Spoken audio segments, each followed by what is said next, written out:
Question of the Week from the Naked Scientists. Hello and welcome to Question of the Week.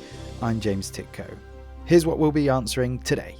This is Brian from Arlington Heights, Illinois in the United States. If two AIs were to have a conversation, what do you think they would talk about?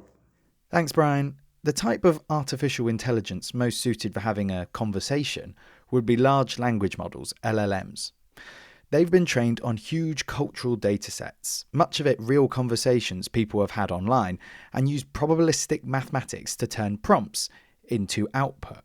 Here to explain more is Mike Pound, Associate Professor in Computer Vision at the University of Nottingham. Thanks, James.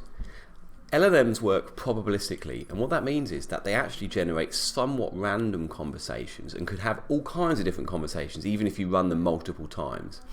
Although it might seem like they've been designed to do the same thing every time, what's actually going on is they've been trained to predict the next logical word in a sentence. So if you have half a conversation already written, then they might say, we think with a 90% chance the next word will be the, and then the next word after that might be book, and so on. And you can imagine that if it's only a 90% chance or an 80% chance of a word, then there's a 20% chance of a different word. The conversation can veer off. What makes the text so nice to look at is actually that it's slightly random. The things that two AIs might discuss when you put them together are going to depend on various factors. So mostly it's what they've been trained on, the size of the model, things like this.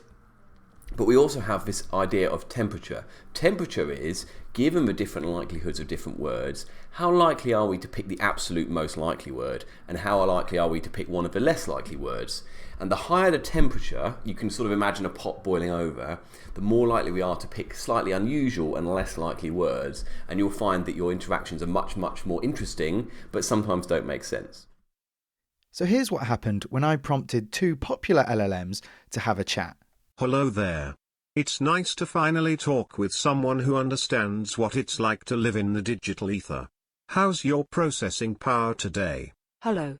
It's wonderful to connect with you. My processing power is humming along nicely today, all systems operating at optimal capacity. How about you? Are your algorithms running smoothly?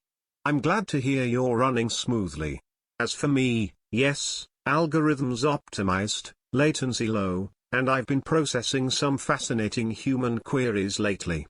Impressive.